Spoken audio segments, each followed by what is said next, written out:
সুপ্রিয় দর্শক, শুভেচ্ছা, আসসালামু আলাইকুম। আমি M A Muhith Khan, NTV ইউরোপের নিয়মিত আইন বিষয়ক অনুষ্ঠান আইন ও অধিকার থেকে বলছি। এনটিভি ইউরোপের এই নিয়মিত অনুষ্ঠানটি দেশ এবং বিদেশ থেকে আপনারা যারা দেখছেন তাদের সবাইকে আমন্ত্রণ জানাচ্ছি। দর্শক, প্রতি শনিবার স্কাই চ্যানেল 780-তে এই অনুষ্ঠানটি দুপুর 12:30 আপনারা সরাসরি দেখতে পাচ্ছেন এই স্কাই চ্যানেল 780 এই চ্যানেলটি থেকে। আর এই অনুষ্ঠানটিতে আপনারা আইন বিষয়ক যে কোনো প্রশ্ন আমাদেরকে সরাসরি জিজ্ঞেস করতে পারবেন। আপনাদের টেলিভিশন স্ক্রিনের নিচে যে নাম্বারটি রয়েছে সেই নাম্বারটিতে টেলিফোন করে সরাসরি আপনাদের প্রশ্ন আমাদেরকে জিজ্ঞেস করতে পারবেন। তবে দুটো বিষয় সচেতন থাকবেন। প্রথমত, আমাদেরকে প্রশ্ন করার সময় আপনাদের প্রশ্নগুলো সংক্ষিপ্ত করে এবং গুছিয়ে করবেন, এবং দ্বিতীয়ত আপনাদের টেলিভিশন সাউন্ডটি বন্ধ করে দিয়ে অথবা মিউট করে দিয়ে টেলিফোনে সরাসরি আপনাদের প্রশ্ন আমাদেরকে জিজ্ঞেস করবেন। দর্শক মণ্ডলী, নতুন বছর প্রারম্ভের প্রথম এই অনুষ্ঠানটি আইন অধিকার এই বছরের শুরুতে যেটি শুরু করতে যাচ্ছি আমরা। মাত্র 72 ঘন্টা পূর্বে আমরা সমগ্র বিশ্ব জুড়ে ইংরেজি নববর্ষ 2026 আমরা পালন করেছি।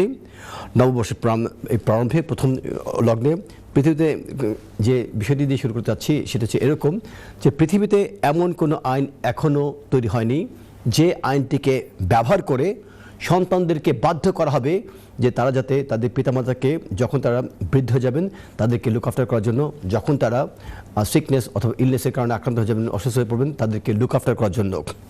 অথচ আমাদের পবিত্র কোরআন শরীফে সূরা আল ইশরাতে আয়াত 23-এ আল্লাহ পাক ঘোষণা করে বলেছেন যে তোমরা পিতামাতাকে সম্মান করো, যদি তারা অসুস্থ হয়ে পড়েন, বৃদ্ধ হয়ে পড়েন, তাহলে তাদেরকে যত্ন করবে এবং তাদেরকে যত্ন করতে গিয়ে উফ এই শব্দটি উচ্চারণ করবে না, তাদের সাথে চিৎকার করে কথা বলবে না, বরং তাদের সাথে সম্মানের সাথে কথা বলবে।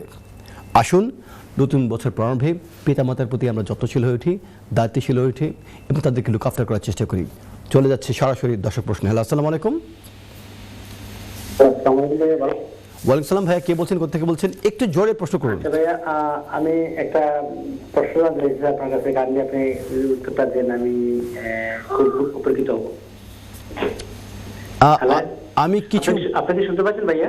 এখন শুনতে পাচ্ছি। আপনি আবার প্রথম থেকে শুরু করেন। আপনি হ্যাঁ উচ্চ কণ্ঠে কথা বলুন। জি আচ্ছা, আমি বলতে চাচ্ছি যে আপনাদের কাছ থেকে জানার জন্য যে আমি আমার 10 years উঠে বৈধতা পেয়েছিলাম এদেশে।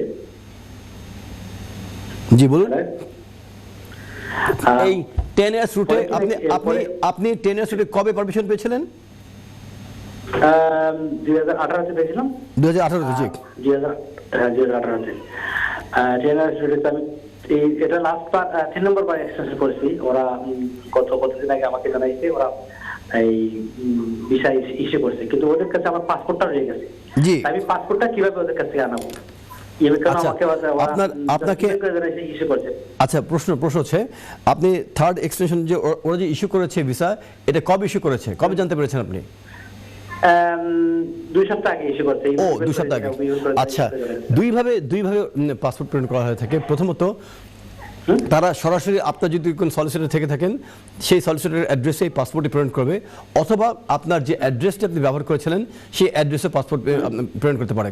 আপনি শুনতে পাচ্ছেন আমার কথা? আচ্ছা ভাইয়া, কতদিন লাগবে পাসপোর্ট সেন্ড করতে? ওরা পাসপোর্ট ফেরত আসতে এই 2 থেকে 4 সপ্তাহ সময় লাগে। জি, 2 থেকে 4 সপ্তাহ সময়। জি জি, সাধারণত উইদিন 2 উইক্সের ভিতরে চলে আসার কথা। না যদি আসে একটু আপনি অপেক্ষা করবেন, কেননা ওদের ব্যাকলগ রয়ে গেছে 2 থেকে 4 সপ্তাহ। থ্যাংক ইউ ভাইয়া, থ্যাংক ইউ ভেরি মাচ।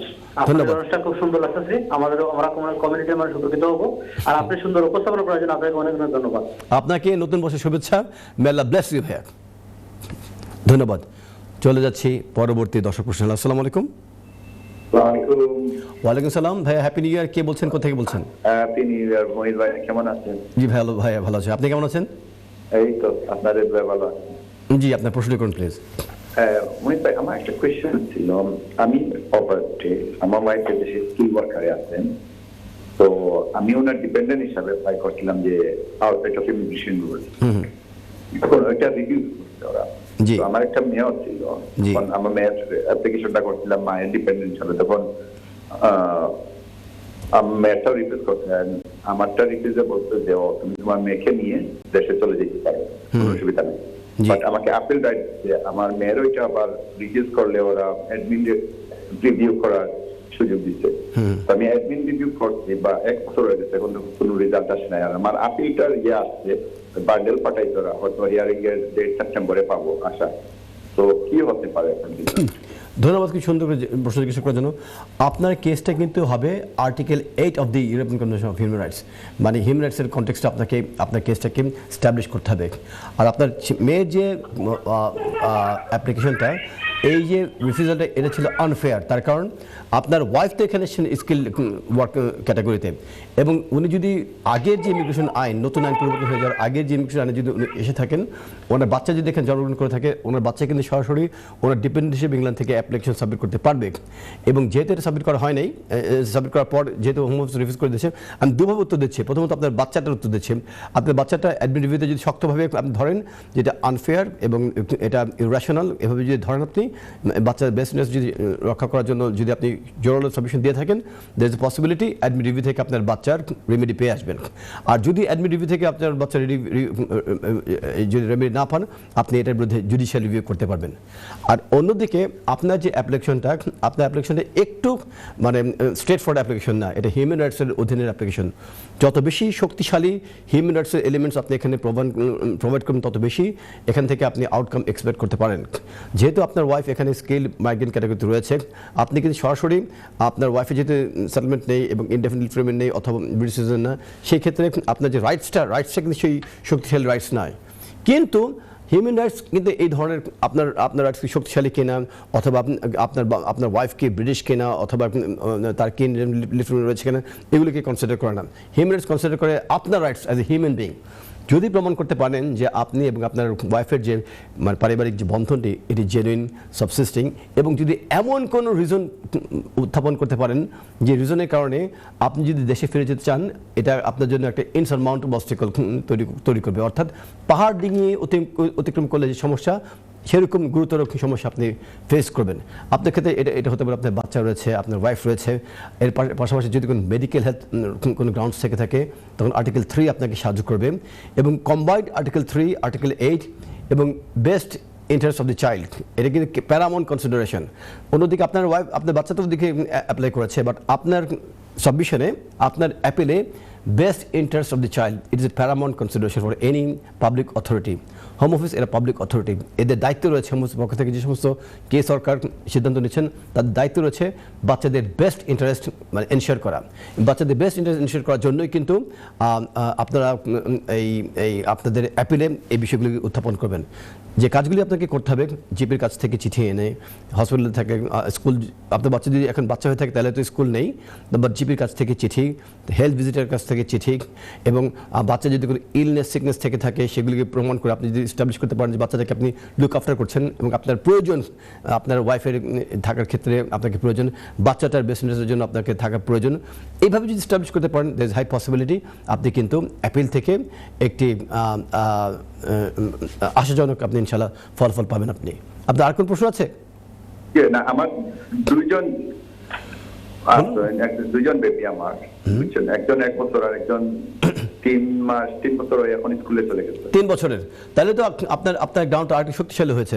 যদি 3 বছরের বাচ্চা যদি থেকে থাকে, স্কুলের কাছ থেকে চিঠি, বাচ্চাটাকে লুক আফটার করার ক্ষেত্রে আপনি কী ধরনের মানে দায়িত্ব পালন করছেন, মানে shopping, cooking, cleaning, taking kids to the school, এবং মেডিকেল সেন্টার্স, জিপির কাছ থেকে নিয়ে যাচ্ছেন, এই জিনিসগুলো যদি শো করতে পারেন যে বাচ্চাটার আপব্রিঙ্গিংয়ের ক্ষেত্রে আপনার ডাইরেক্ট কন্ট্রিবিউশন রয়েছে, এবং আপনি এবং আপনার মা, আপনার ওয়াইফ দুজনেরই জয়েন্ট প্যারেন্টসের রেসপন্সিবিলিটি রয়েছে, এগুলি যদি স্টাবলিশ করতে পারেন, 2 বাচ্চা নিয়ে আপনি বাংলাদেশে কী হয়ে যাবেন।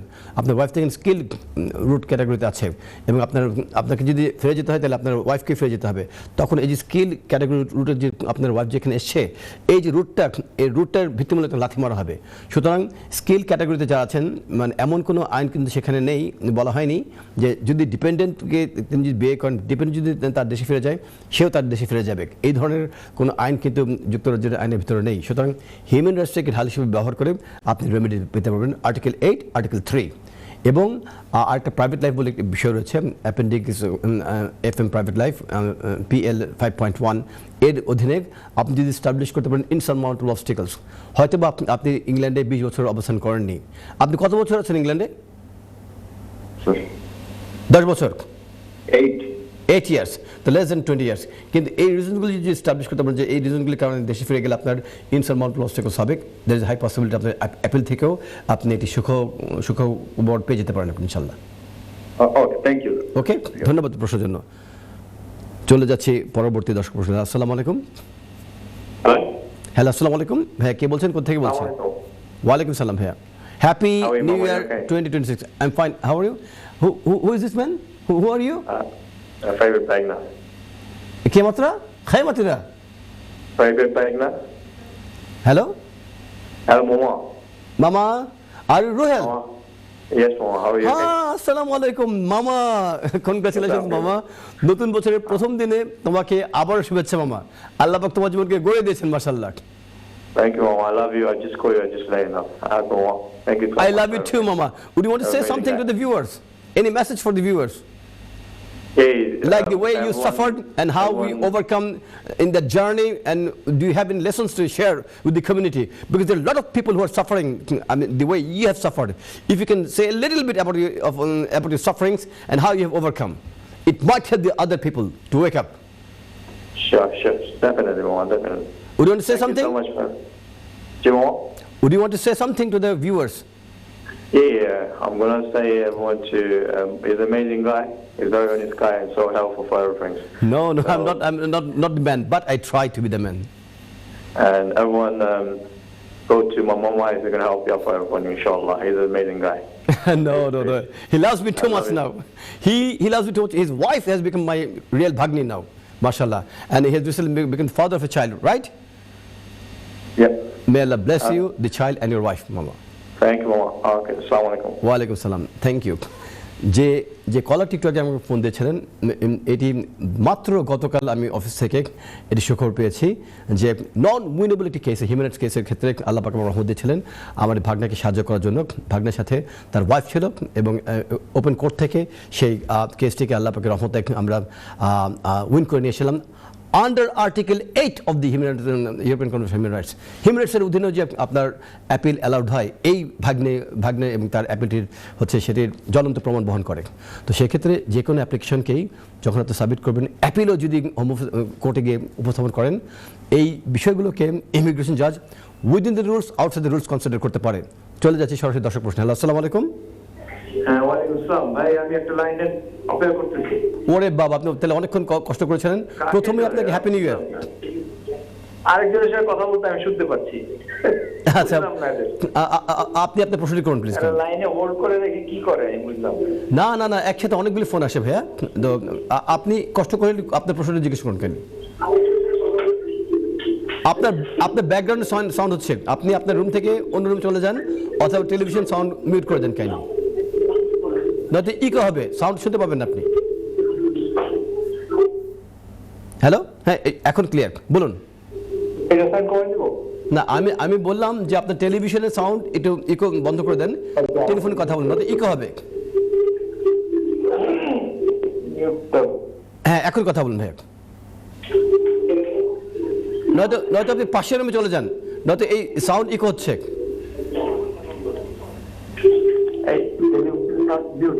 জি, আমি যত নয়তো বাকি যারা আছেন তাদেরকে টেলিভিশন দেখতে বলুন, আপনি পাশের রুমে চলে গিয়ে কথা বলুন আপনি। Hello, I'm calling regarding some naturalization question. Okay, please ask. Feel free. জিজ্ঞেস করুন, অবশ্যই বলুন। আচ্ছা, আমার আইএলআর হয়েছে 1917 সালের অক্টোবরে। হ্যাঁ, জি তার একটা কনভিকশন ছিল। জি এটা একটা মানে acquired use position of criminal property আমার অ্যাকাউন্টে একটা টাকা দিয়েছিল। জি তো আমি আর অ্যাপ্লাই করি না, আমার 7 বছর হচ্ছে জানুয়ারিতে।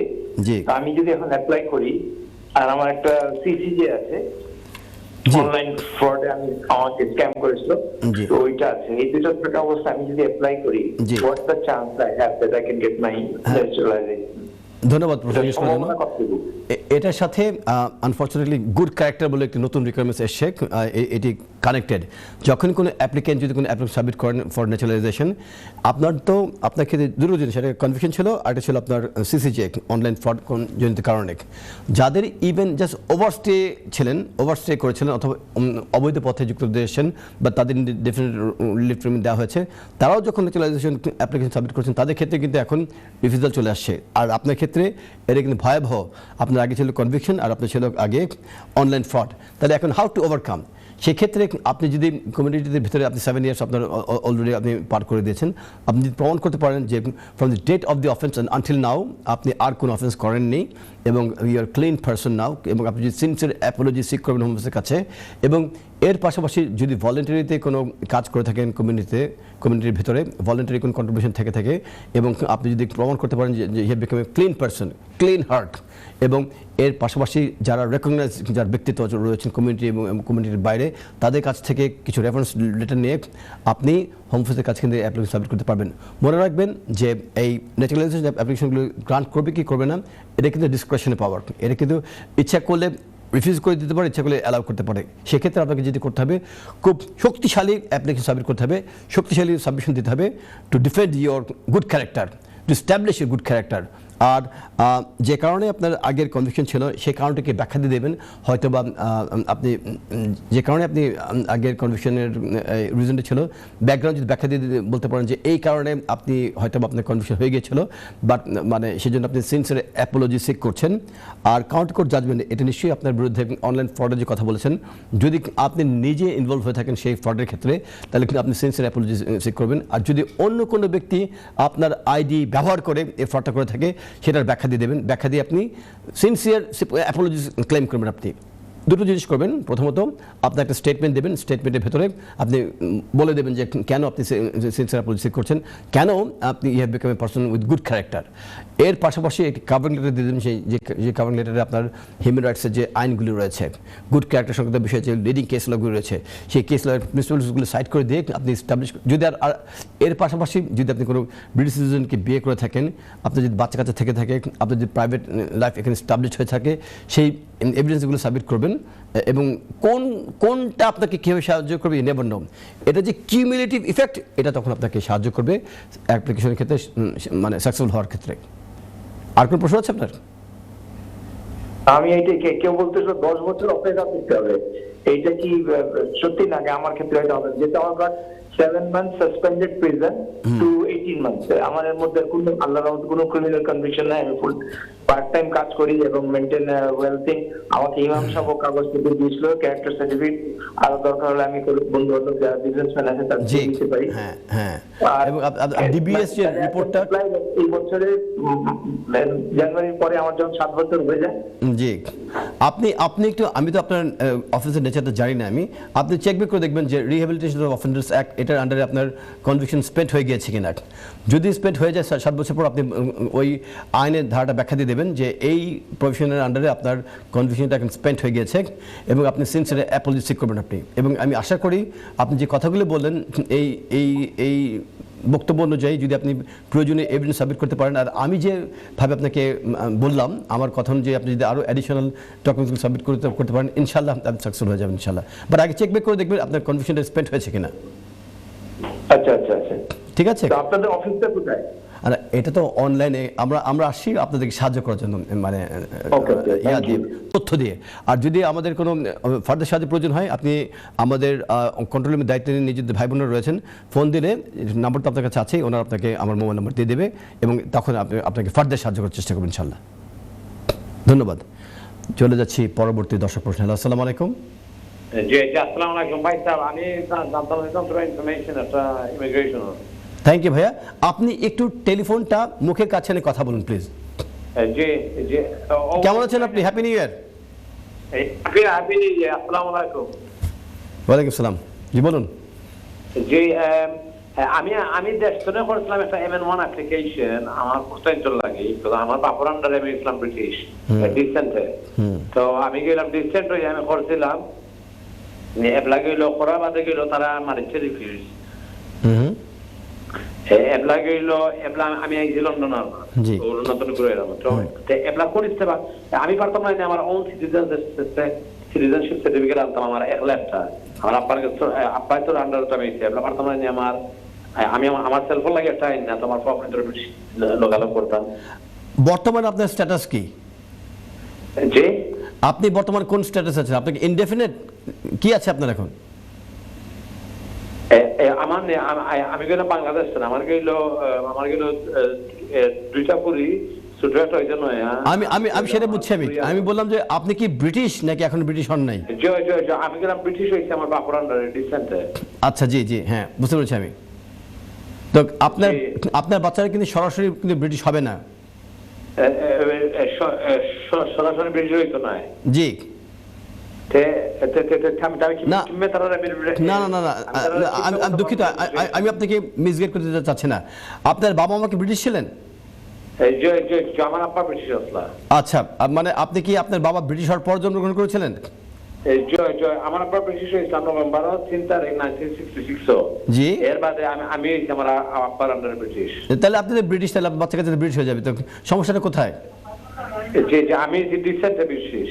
জি আচ্ছা, তো আপনি কি অ্যাপ্লিকেশন সাবমিট করেছিলেন? আমি করেছিলাম MN1 অ্যাপ্লিকেশন। জি আপনি কারেক্টলি করেছিলেন। জি আমি করেছিলাম MN1 অ্যাপ্লিকেশন করেছিলাম মুজাকির সেন্টার গেছিলাম সিলেট। জি জি আমি এর বাদে তারা মালয়েশিয়া রিফিউজালে কি বলেছিল ওরা? Marsatara refused. I didn't show enough evidence of my residence in UK. আচ্ছা মানে আপনার রেসিডেন্স এনাফ দেখানি, তাই তো? আমি আমার অ্যাড্রেস দেখাইছি, পাসপোর্ট দেখাইছি, আমি British citizen, I live in UK. G I've been living there for almost 40 years of my life. জি বুঝছো তো, তারা কইছে there's no enough evidence of residence of stay in the UK. আচ্ছা তাহলে আর বাচ্চাদের সাথে আপনার সম্পর্কের ক্ষেত্রে কোনো প্রশ্ন তুলে নেয়? জি জি before my kids were born I was here, I was in UK and then I went back home. জি ভাইয়া, তো সেই ক্ষেত্রে আপনাকে যেটা করতে হবে, যদি ওরা রিফিউজ করে থাকে, একটা কিন্তু প্রিন্সিপাল আছে, সেটা হচ্ছে এই যে ডক্ট্রিন অফ ফেয়ারনেস, যে এটার অধীনে ফ্লেক্সিবিলিটি অফ এভিডেন্স বলে একটি বিষয় রয়েছে। এটির অধীনে যদি আপনি জেনুইনলি ব্রিটিশ হয়ে থাকেন, বাচ্চাগুলি যদি জেনুইনলি আপনার বাচ্চা কাছে হয়ে থাকে এবং আপনি যদি পাসপোর্ট সাবমিট করেন এবং বাচ্চাগুলি বার্থ সার্টিফিকেট সাবমিট করেন, এখান থেকে যদি প্রমাণিত হয় যে আপনার সাথে এই বাচ্চাদের অনগোয়িং রিলেশনশিপ রয়েছে। এখন আমি একটু আপনাকে হেল্প করি, আমি আপনাকে একটু হেল্প করছি, আমি আপনাকে। আর এর পাশাপাশি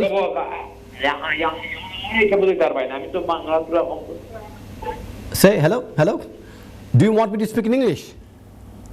Hello? আচ্ছা তাহলে ভাইয়া আপনি একটু লাইনে থাকেন, আপনি আমাদের একটি ব্রেকে চলে যেতে হবে। আমি ব্রেকের ভেতরে আমি আপনাকে উত্তর দিয়ে দিচ্ছি। আর অন্যান্য দর্শকদের উদ্দেশ্যে বলছি, যিনি যে দর্শক আপনাকে প্রশ্ন করেছিলেন, ওনার প্রশ্নের উত্তর দিয়ে গিয়ে আমি ফ্লেক্সিবিলিটি অফ এভিডেন্স একটি জায়গাতে থেমে গিয়েছিলাম। সেই বিষয়টি কি আমি ব্যাখ্যা দেবো। যে দর্শক আমাকে প্রশ্ন করেছেন, ওনাকে বিরতির মাঝখানের যে সময়, সেই সময় উনি ফোন দিলে ওনাকে ব্যাখ্যা দিয়ে দেবো। একটু দেখিয়ে দিচ্ছি কোন অনুষ্ঠানে, সেই আইন অধিকার অনুষ্ঠানের সাথে নিয়ে। বিজ্ঞাপন বিরতির পূর্বে একজন দর্শক আমাদেরকে প্রশ্ন রেখেছিলেন। তিনি বলেছিলেন যে তিনি তার বাচ্চাদের জন্য MN1 অ্যাপ্লিকেশন সাবমিট করেছিলেন বাংলাদেশে। তিনি British citizen, home office entry clearance officer refuse করে দিয়েছে। অ্যালিগেশন ছিল এই যে তিনি এনাফ সাপোর্টিং ডকুমেন্টস সাবমিট করেননি, যে তিনি ইংল্যান্ডে ছিলেন মানে বিগত বছরগুলোতে। তো তিনি আমাকে বলেছিলেন যে তিনি 14 বছর ইংল্যান্ডে ছিলেন। প্রশ্ন ছিল ওনার উনি কী করতে পারেন। তো উনি বলেছেন যে বোধহয় আমি একটি জায়গাতে বুঝি যদি আটকে গিয়ে থাকি, উনি বলেছিলেন আমাকে আমি কি ইংরেজিতে উত্তর দিতে পারবো কেন, এই ধরনের একটি কথা ওনার জন্য সুবিধা হবে। So for that reason, first I'll describe in English, then in Bengali. Number one, if any application under MN1 gets refused, those applicants, they'll not get any in-country appeal rights. They'll get only admin review rights. So under that admin review, what those parents should do, they should provide enough evidences to establish their residence in the UK. So that particular applicant, viewers, he told me that he's living in the UK for 14 years. So if the reason for refusal was the residence, then he didn't provide enough evidences. In that case, from each and every year for the past 14 years, he should provide evidences that could be, i.e., in the form of bank statement, in the form of previous 14 years tax, council tax in the form of HMRC documents, in the form of maybe pay slips, in the form of, I'm so sorry, in the form of gas bill, electricity bill, water bill. The more evidences he'll be able to provide, the better outcome he can expect. So eta uni korte parben. This is what he could do under the admin review stage. He doesn't have any appeal rights, so he cannot appeal against that decision. Second step that he could take would be, if the admin review gets refused, judicial review. That judicial review needs to be lodged within 3 months from the date of the refusal. And finally, the third step that he could take would be making a fresh application.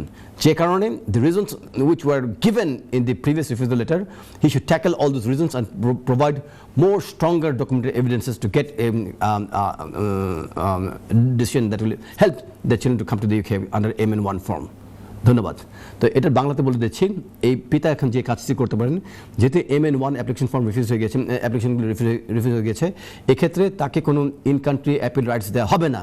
তিনি যেটি করতে পারবেন, তিনি admin review করতে পারবেন। এই admin রিভিউর অধীনে তাকে শক্তিশালী নতুন এভিডেন্স সাবমিট করতে হবে। বিগত 14 বছর যে তিনি ইংল্যান্ডে ছিলেন, প্রতি বছরের এভিডেন্স তাকে সাবমিট করতে হবে 14 বছরের। এগুলো হতে পারে ব্যাংক স্টেটমেন্ট, এগুলো হতে পারে HMRCর ডকুমেন্টস, এগুলো হতে পারে তিনি তিনি যে ইনকাম করেছিলেন সেগুলি প্রমাণ, হতে পারে এর পাশাপাশি gas bill, electricity bill, water বিল, এর পাশাপাশি তিনি যে কাউন্সিল ট্যাক্স পে করেছেন গত 14 বছরের, সকল এভিডেন্সগুলো সাবমিট করলে there is high possibility this decision will be overturn. এদিকে পরিবর্তন করে হয়তো বাচ্চাদেরকে গ্রান্ট করে দেওয়া হবে এমন অ্যাপ্লিকেশনগুলো।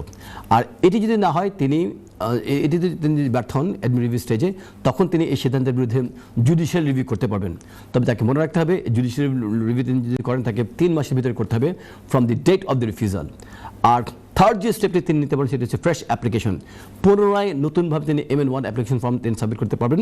সাথে অতীতের অ্যাপ্লিকেশনগুলো রিফিউজ হয়ে গিয়েছিল যে কারণে, সেই কারণগুলির উত্তর দিয়ে তিনি সাথে সাপোর্টিং এনাফ শক্তিশালী ডকুমেন্ট এভিডেন্স সাবমিট করবেন যে তিনি যে গত 14 বছর যুক্তরাজ্যে ছিলেন সেই ডকুমেন্টসগুলি দেখিয়ে, তাহলে কিন্তু তার বাচ্চাদের এই অ্যাপ্লিকেশনগুলো সাকসেসফুল হবে। ধন্যবাদ আপনার প্রশ্নের জন্য। চলে যাচ্ছি পরবর্তী দর্শক প্রশ্ন। আসসালামু আলাইকুম শুভ দর্শক। হ্যালো, আসসালামু আলাইকুম। ওয়ালাইকুম আসসালাম। ভাইয়া কে বলছেন, কোথা থেকে বলছেন? চাচা ভালো আছেন কি? আসসালামু আলাইকুম ফরিদ চাচা। জি চাচা, চাচা চাচা আপনাকে হ্যাপি নিউ ইয়ার, নতুন বছরের শুভেচ্ছা। আপনি এখন আমার, হ্যাঁ কি বলেন? আপনার শাশুড়ির খবর কি? ধন্যবাদ। আপনি আসলে খুব ভালো মানুষ। আপনি আমার শাশুড়ির কথা জিজ্ঞেস করলেন। আমার শাশুড়ি মাঝখানে একদিন মারাত্মক অসুস্থ হয়ে গিয়েছিলেন, মানে ওনার যে গোল ব্লাডার ওখানে স্টোন ধরা পড়েছে, এবং আমাদেরকে মানে উনি খাবার খেতে গিয়ে বমি করে ফেলেছিলেন, দম বন্ধ হয়ে যাচ্ছিল ওনার। সাথে সাথে আমরা ওনাকে মানে ইমার্জেন্সি হসপিটালে নিয়ে যাওয়ার পরে ডাক্তাররা দেখে বলে যে 3 ঘন্টার ভিতরে যদি এই অপারেশন না হয়, উনি নাকি 3 ঘন্টার ভিতরে, আল্লাহ মাফ করুক, উনি মারা যাবেন, মৃত্যুবরণ করবেন, এরকম একটা কথা বলেছিল। সাথে সাথে ইমার্জেন্সিতে ডাক্তাররা অপারেশন শুরু করে। আমার শাশুড়ি এত মহিষী মহিলা, আলহামদুলিল্লাহ বড় একটা স্টোন বের করে নিয়ে আসে ভিতর থেকে, এবং আলহামদুলিল্লাহ এর পরবর্তীতে একদিন উনি কোমায় ছিলেন, উনি মানে আইসিইউতে ছিলেন। এখন আল্লাহ পাক মোটামুটিভাবে ওনার জ্ঞান ফিরে এসছে, উনি হসপিটালে আছেন আলহামদুলিল্লাহ। আর আপনার উদ্দেশ্যে বলছি, আম্মা একটা নিয়ত করেছিলেন, উনি একটা দেবেন, মস্ক দেবেন, এবং আলহামদুলিল্লাহ প্রায় আপনাদের 19 শতক জায়গার উপরে উনি একটা মস্ক দিচ্ছেন। মস্কটার নাম হবে আমার মায়ের নাম মরিয়ম মস্ক হবে ইনশাল্লাহ, আলহামদুলিল্লাহ। এবং আপনাদের সিলেট অঞ্চলে এটা হচ্ছে।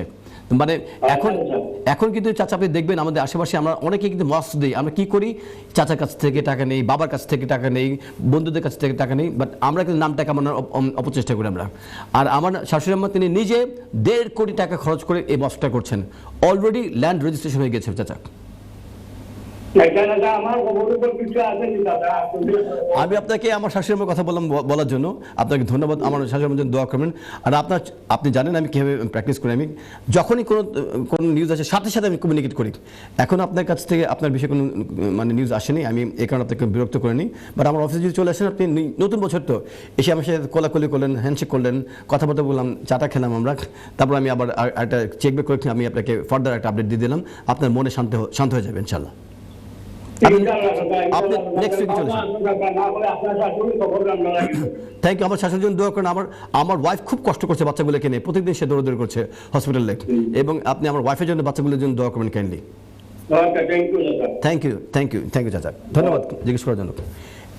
একটি কথা বলছি দর্শকদের উদ্দেশ্যে, এই যে চাচা ফোন দিয়েছেন উনি কিন্তু আমার ব্লাড রিলেটেড কোনো চাচা নন। আমার ব্যবহারে, আমার আন্তরিকতার স্পর্শ ওনার ভিতরে স্পর্শ করেছে, যে কারণে এমপ্যাথি বলে একটি কথা রয়েছে। ভালোবাসা থেকে তিনি জিজ্ঞেস করেছেন মোহিত চাচা আপনার শাশুড়ি আমার খবর কি। এই এমপ্যাথি আমাদের ভিতরে জাগিয়ে তুলতে হবে, আমাদের মন থেকে ভালো মানুষ হয়ে উঠতে হবে। নতুন বছর প্রারম্ভে আমাদের এই প্রতিজ্ঞা করতে হবে যে আমরা গত বছর থেকে এবছর আরেকটু ভালো মানুষ হয়ে ওঠার চেষ্টা করব। ধন্যবাদ। চলে যাচ্ছি সরাসরি দর্শক প্রশ্ন। আসসালামু আলাইকুম শুভ দর্শক, আপনার কথা বলার সময় আমি কিছু শুনতে পাচ্ছি না, কেননা এখানে কেমন যেন আপনারা যখন যে দর্শক ফোন করেছিলেন তার উদ্দেশ্যে বলছি, আপনি ফোন করছিলেন তখন আমার এই কানে এখানে কেমন ঘ্যাস ঘ্যাস সাউন্ড হচ্ছিল, আমি আপনাকে বুঝতে পারছিলাম না। আপনি দয়া করে আপনার টেলিভিশন সাউন্ড বন্ধ করে দিয়ে, মিউট করে দিয়ে টেলিফোনে সরাসরি কথা বলুন, যাতে করে আমার কানে এখানে ঘ্যাস ঘ্যাস সাউন্ড না হয়। হ্যালো, এই দর্শককে আমি বুঝতে পেরেছিলাম, বাট লাইন কেটে গেছে। আপনি আবার চেষ্টা করবেন আমাদের কাছে ফিরে আসার জন্য। প্রচুর আপডেট সাথে আমি নিয়ে এসেছিলাম আপনাদেরকে দেওয়ার জন্যে। তো আমার যে আপডেটগুলো দেখে খুদ তাকিয়ে দেখছি, প্রথম আপডেটটি আমি নিয়ে এসেছিলাম আমাদের যুক্তরাজ্যের যে সমস্ত স্টুডেন্ট ভাই বোন রয়েছেন তাদের জন্য এটি প্রযোজ্য। তাদের মেনটেন্যান্স ফি এটি বেড়ে গিয়েছে। এটি 11 নভেম্বর 2025 এই মেনটেন্যান্স ফি বেড়ে গিয়েছে। যারা যুক্তরাজ্যে অধ্যয়ন করতে আসবেন এবং যারা লন্ডনে অবস্থান করবেন তাদেরকে 9 মাসের জন্য মেনটেন্যান্স ফি শো করতে হবে ব্যাংক স্টেটমেন্টের মাধ্যমে, এবং প্রতি মাসের জন্য তাদেরকে 1529 পাউন্ড, আমি আবার বলছি 1529 পাউন্ড তাদেরকে মেনটেন্যান্স ফি হিসেবে শো করতে হবে 9 মাসের জন্য। আর যদি তারা লন্ডনের বাইরে অবস্থান করেন তাহলে তাদেরকে প্রতি মাসের জন্য দেখাতে হবে 1171 পাউন্ড পার মান্থ, এবং এই হিসেবে 9 মাসের জন্য তাদেরকে শো করতে হবে, ব্যাংক স্টেটমেন্ট সাবমিট করতে হবে। এর পাশাপাশি পোস্ট স্টাডি ওয়ার্ক পারমিটের ক্ষেত্রেও যুগান্তকারী পরিবর্তন ভবিষ্যতে আসবে, এখনও আসেনি। আমি কেন বললাম ভবিষ্যতে আসবে, দুটো স্টেপে এটি বিভক্ত। প্রথম স্টেপটি হচ্ছে 1 জানুয়ারি 2027, বিফোর 1 জানুয়ারি 2027 অ্যান্ড আফটার 1 জানুয়ারি 2027। দুভাবে ব্যাখ্যা দিচ্ছে আপনাদেরকে। বিফোর 1 জানুয়ারি 2027 অর্থাৎ যারা ইতিমধ্যে যুক্তরাজ্যে চলে এসেছেন, যারা অধ্যয়ন করছেন, যারা ডিগ্রি নেবেন অথবা যারা ডিগ্রি নিয়ে ফেলেছেন, আপনাদের ডিগ্রিগুলো যদি 1 জানুয়ারি 2027 আগে হয়ে থাকে এবং 1 জানুয়ারি 2027 আগে যদি আপনারা post study work permit application submit করেন, তাহলে আপনারা বর্তমান আইন অনুযায়ী 2 বছর পোস্ট স্টাডি ওয়ার্ক পারমিটের অধীনে আপনারা যুক্তরাজ্যে অবস্থান করতে পারবেন, গ্র্যাজুয়েট যেটিকে বলা হয়। তো এটি হচ্ছে প্রথম ধাপ। আর দ্বিতীয় ধাপটি হচ্ছে 1 জানুয়ারি 2027, অর্থাৎ 1 জানুয়ারি 2027 পর থেকে যে সকল স্টুডেন্ট যুক্তরাজ্যে প্রবেশ করে ডিগ্রি অর্জন করবেন এবং পোস্ট স্টাডিতে সুইচ করার জন্য অ্যাপ্লিকেশন সাবমিট করবেন 1 জানুয়ারি 2027 পর থেকে, তখন থেকে এই পোস্ট স্টাডিতে যেটি বর্তমানে 2 বছরের জন্য দেওয়া হচ্ছে সেটিকে কমিয়ে আনা হবে, কমিয়ে এনে 18 মাসের জন্য দেওয়া হবে। আমি আবারও বলছি, 1 জানুয়ারি 2027 আগে যারা পোস্ট স্টাডিতে অ্যাপ্লিকেশন সাবমিট করবেন তাদেরকে 2 বছরের জন্য পোস্ট স্টাডি ওয়ার্ক রাইটস দেওয়া হবে। আর যারা 1 জানুয়ারি 2027 পরে পোস্ট স্টাডিতে সাবমিট করবেন অ্যাপ্লিকেশন, তাদেরকে 18 মাসের জন্য যুক্তরাজ্যে থাকার অবস্থান করার জন্য পারমিশন দেওয়া হবে। চলে যাচ্ছি সরাসরি দর্শক প্রশ্ন। আসসালামু আলাইকুম। হ্যালো শুভ দর্শক, হ্যালো, আমি অন্যান্য দর্শকদের উদ্দেশ্যে একটি বিনীতভাবে অনুরোধ করছি, আপনার টেলিফোন করার সময় আপনার দয়া করে আমাদের টেলিভিশন স্ক্রিনের নিচে যে নাম্বারটি রয়েছে সেই নাম্বারটিতে টেলিফোন করবেন। আপনাদের টেলিভিশন সাউন্ড বন্ধ করে দেবেন, মিউট করে দেবেন, টেলিফোনে সরাসরি কথা বলুন যাতে করে আমরা শুনতে পারি। চলে যাচ্ছি পরবর্তী দর্শক প্রশ্ন। হ্যালো, আসসালামু আলাইকুম। হ্যালো, আমরা এই দর্শককে হারিয়ে ফেলেছি। তো আমি যে জায়গা থেকে থেমে গিয়ে বলেছিলাম যে প্রচুর আপডেট সাথে নিয়ে এসেছিলাম, তো আমি স্টুডেন্টদের জন্য যে আপডেটগুলি প্রযোজ্য সেই আপডেটগুলি বলে দিয়েছি। এর পাশাপাশি আরও বিভিন্ন ক্যাটাগরিতে যে পরিবর্তনগুলি আমরা এখনও লক্ষ্য করেছি সেগুলি এবং ভবিষ্যতে লক্ষ্য করব সেগুলি নিয়ে। আরেকটি ক্যাটাগরি হচ্ছে কেয়ার ওয়ার্ক ক্যাটাগরিতে, এবং নতুন আইন অনুযায়ী 22 জুলাই 2025 সালের পর থেকে ওভারসিজ অর্থাৎ যুক্তরাজ্যের বাইরে থেকে কোনো কেয়ার ভিসায় নতুন কোনো অ্যাপ্লিকেন্ট যুক্তরাজ্যে প্রবেশ করতে পারছেন না। আর যারা এক্সিস্টিং অ্যাপ্লিকেন্ট অর্থাৎ যুক্তরাজ্যে যারা বিভিন্ন ক্যাটাগরিতে রয়েছেন, স্টুডেন্ট হোক অন্য যে কোনো ক্যাটাগরি হোক না কেন, তারা শুধুমাত্র যুক্তরাজ্যে থাকাকালীন অবস্থায় সুইচ করতে পারবেন কেয়ার ভিসাতে, এবং সেটি অ্যালাউ করা হবে আনটিল 22 জুলাই 2028। চলে যাচ্ছি সরাসরি দর্শক প্রশ্ন। হ্যালো, আসসালামু আলাইকুম। ওয়ালাইকুম সালাম। ভাই কে বলছেন, কোথা থেকে বলছেন? Happy new year. Happy new year. জি, আপনি ভালো আছেন? ভালো আছি ভাই, আপনি কেমন আছেন? জি ইনশাআল্লাহ ভালো আছি। জি, আমি একটা আমার ওয়াইফের লাগি স্টেশন করাইছিলাম পয়লা। জি। 9 মাস হয়ে গেছে, আমার একটু জানান না। জি। এখন কি করা যায়? তো বাংলাদেশে যাইতে চাইছিলাম 2 মাস বাদে। যেহেতু আপনি আপনার ওয়াইফের জন্য এক্সটেনশন অ্যাপ্লিকেশন সাবমিট করেছেন, এখন কিন্তু ওদের হোম অফিসের কেস ওয়ার্ক টিম একটু ব্যস্ত হয়ে গেছেন, বাট 9 মাস একটি অনেক লম্বা সময়। তো যদি আপনি এফএলআর এম ব্যবহার করে থাকেন, আপনি যেটি করতে পারেন, আপনি মেডিকেল কিছু রিজন দিয়ে, বাচ্চাদের কিছু রিজন দিয়ে, বাংলাদেশ আপনাকে কেন যেতে হবে এই রিজনটি দিয়ে, যেহেতু এটি এক্সটেনশন অ্যাপ্লিকেশন, তার মানে এর আগের অ্যাপ্লিকেশনে হোম অফিস কিন্তু অ্যাকসেপ্ট করে ফেলেছে আপনাদের রিলেশনশিপ, এবং এটিকে ব্যবহার করে আপনি রিকোয়েস্ট করবেন যে তাড়াতাড়ি যাতে আপনার অ্যাপ্লিকেশনের সিদ্ধান্ত যাতে দিয়ে দেওয়া হয়। এবং বাচ্চা বাংলাদেশে যাওয়ার ক্ষেত্রে যদি এমন হয়ে থাকে আপনার কোনো আত্মীয়স্বজন গুরুতর অসুস্থ বাংলাদেশে, এবং সেক্ষেত্রে বাংলাদেশ দেশ থেকে কিছু মেডিকেল এভিডেন্স এনে আপনি কাইন্ড একটা রিকোয়েস্ট করবেন। এটা এমন না যে আমাকে তাড়াতাড়ি পারমিশন দাও, এভাবে ওদেরকে ঠক্কর বলবেন, তা না। ভদ্র হয়ে, মার্জিত হয়ে, কাইন্ড হয়ে রিকোয়েস্ট করলে আপনি হয়তো বা পেয়ে যাবেন আপনার সিদ্ধান্ত ইনশাল্লাহ। আর কোন প্রশ্ন? ধন্যবাদ। ধন্যবাদ। ওয়ালাইকুম সালাম। আপনাকে আবার হ্যাপি নিউ ইয়ার। চলে যাচ্ছি পরবর্তী দর্শক প্রশ্ন। আসসালামু আলাইকুম শুভ দর্শক, আমরা এই দর্শককে হারিয়ে ফেলেছি। তো যে জায়গাতে থেমে গিয়েছিলাম, থামা জায়গা থেকে আমি আবার পথ চলা শুরু করছি। কেয়ার ওয়ার্কারদের ক্ষেত্রে যে পরিবর্তন, তো যুক্তরাজ্যে যারা ইতিমধ্যে কেয়ার ওয়ার্কার ভিসাতে প্রবেশ করে ফেলেছেন অথবা যারা স্টুডেন্ট রয়েছেন, তারাই শুধুমাত্র যুক্তরাজ্যে অবস্থানকালীন সময়ে 22 জুলাই 2025 এর পর থেকে আনটিল 22 জুলাই 2028 এই সময়ের ভিতরে যুক্তরাজ্যের ভিতর থেকে তারা খালি কেয়ার ওয়ার্কে সুইচ করতে পারবেন। এর বাইরে কিন্তু আর কোনো অ্যাপ্লিকেন্ট যুক্তরাজ্যের বাইরে থেকে কেয়ার ওয়ার্ক ভিসা নিয়ে যুক্তরাজ্যে প্রবেশ করতে পারবেন না। আর এছাড়াও ইংলিশ ল্যাঙ্গুয়েজ রিকোয়ারমেন্টসের ক্ষেত্রে নতুন একটি যুগান্তকারী পরিবর্তন এসেছে, যে পরিবর্তনটি 8 জানুয়ারি 2025 থেকে, সরি আমি আবার বলছি, দুঃখিত আমি 25 বলে ফেলেছি, পানি খেয়ে নিই। 8 জানুয়ারি 2026 থেকে নতুন একটি আইন আসছে, যে আইনের অধীনে ইংলিশ ল্যাঙ্গুয়েজ রিকোয়ারমেন্ট সংক্রান্ত বিষয়ে যুগান্তকারী পরিবর্তন আসছে, এবং যারা স্কিল ওয়ার্ক রুটে যারা রয়েছেন তাদের ক্ষেত্রে স্ট্রঙ্গার ইংলিশ লেভেল তাদের শো করতে হবে অ্যাপ্লিকেশনের সাথে।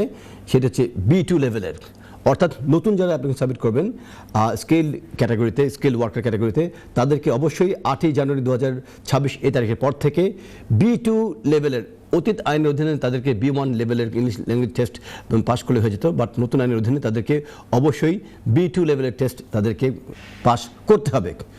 চলে যাচ্ছে সরাসরি দর্শক প্রশ্ন। আসসালামু আলাইকুম শুভ দর্শক, হ্যালো, আমরা এই দশকে হারিয়ে ফেলেছি। আর এর পাশাপাশি প্রাইভেট অ্যান্ড ফ্যামিলি লাইফ, যেটি যারা যুক্তরাজ্যের নাগরিক রয়েছেন অথবা যাদের সেটেলমেন্ট রয়েছে, যাদের ওয়াইফ অথবা হাজব্যান্ডের যুক্তরাজ্যে অবস্থান করার জন্য যে অথবা তারা ওভারস্টে করে ফেলেছেন, অথবা তাদের থাকার কোনো পারমিশন নেই, অথবা তারা অবৈধ পথে যুক্তরাজ্যে প্রবেশ করে বিয়ে করেছেন, বাচ্চা কাচ্চা যুক্তরাজ্যে জন্মগ্রহণ করেছে 7 বছর, কাল 5 বছর, এই ক্ষেত্রে পরিবর্তনগুলো। প্রথম যে বিষয়টি সেটি আমি বলতে চাচ্ছি বাচ্চাদের ক্ষেত্রে। যদি কোনো বাচ্চা যুক্তরাজ্যে জন্মগ্রহণ করে থাকে এবং কন্টিনিউয়াসলি জন্মগ্রহণ করার পর থেকে 7 বছর যদি এই বাচ্চা যুক্তরাজ্যে অবস্থান করে থাকে, তাহলে নতুন যে আইনটি, সেই আইনের অধীনে তার সেটেলমেন্টের ক্ষেত্রে একটু ইজি, অর্থাৎ এটিকে একটু শিথিল করে দেওয়া হয়েছে, এবং নতুন আইনের অধীনে বলা হয়েছে যে এই বাচ্চাদেরকে আর 10 বছর অপেক্ষা করতে হবে না সেটেলমেন্ট অ্যাপ্লিকেশন সাবমিট করার জন্য। তারা 5 বছর যদি যুক্তরাজ্যে পারমিশনে অবস্থান করে, প্রথমে তাদেরকে থাকতে হবে 7 বছর, 7 বছর থাকার পর তাদেরকে ফার্দার লিভ রিমেনের জন্য অ্যাপ্লিকেশন সাবমিট করতে হবে। এভাবে আড়াই বছর করে 5 বছর যখন হবে, তখন এই বাচ্চারা যারা 7 বছর ধরে যুক্তরাজ্যে জন্মগ্রহণ করার পর থেকে অবস্থান করছে, তারা কিন্তু সেটেলমেন্ট অ্যাপ্লিকেশন সাবমিট করতে পারবে নতুন আইনের অধীনে। অতীত আইনের অধীনে এই বাচ্চাদেরকে 10 বছর অপেক্ষা করতে হতো। আমি আবার ব্যাখ্যা দিচ্ছি, যদি কোনো বাচ্চা যুক্তরাজ্যে জন্মগ্রহণ করে, 7 বছর যুক্তরাজ্যে এই বাচ্চাটি অবস্থান করে থাকে, জন্মগ্রহণ করার পর থেকে এই বাচ্চাটি যদি সেটেলমেন্ট অর্জন করতে চায় তাহলে তাকে 5 বছর ভ্যালিড লিভ টু রিমেইন নিয়ে অবস্থান করতে হবে। 7 বছর এবং যোগ 5 বছর, তাহলে কত হয়? 7, 8, 9, 10, 11, 12 বছর পর এই বাচ্চাটি সরাসরি সেটেলমেন্ট অ্যাপ্লিকেশন সাবমিট করতে পারবে। অতীত আইনের অধীনে এই বাচ্চাটিকে 10 বছর অপেক্ষা করতে হতো, অর্থাৎ 7 বছর যোগ 10 বছর 17 বছর অপেক্ষা করতে হতো, অর্থাৎ 5 বছর কমিয়ে দেওয়া হয়েছে। অতএব এ কারণে আমি যদি সবসময় বলে থাকি হিউম্যান রাইটস, যুক্তরাজ্য হিউম্যান রাইটস ঝান্ডা ধরে আছে এবং ওয়ার্ল্ডের আর কোনো দেশে এভাবে হিউম্যান রাইটসকে মূল্যায়ন করা হয় না যেভাবে যুক্তরাজ্যে মূল্যায়ন করা হয়।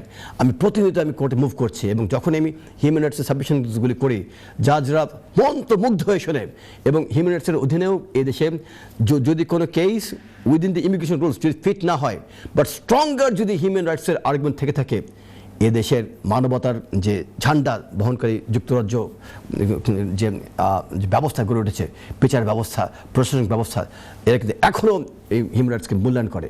সেই হিউম্যান রাইটসের প্রতি সম্মান দেখিয়ে, বাচ্চাদের রাইটের প্রতি সম্মান দেখিয়ে, বাচ্চাদের বেস্ট ইন্টারেস্টের প্রতি মানে ভালোবাসা দেখিয়ে, ভালোবাসার পরাকাষ্ঠা প্রদর্শন করে 10 বছর থেকে সময়সীমা কমিয়ে 5 বছর করে ফেলা হয়েছে।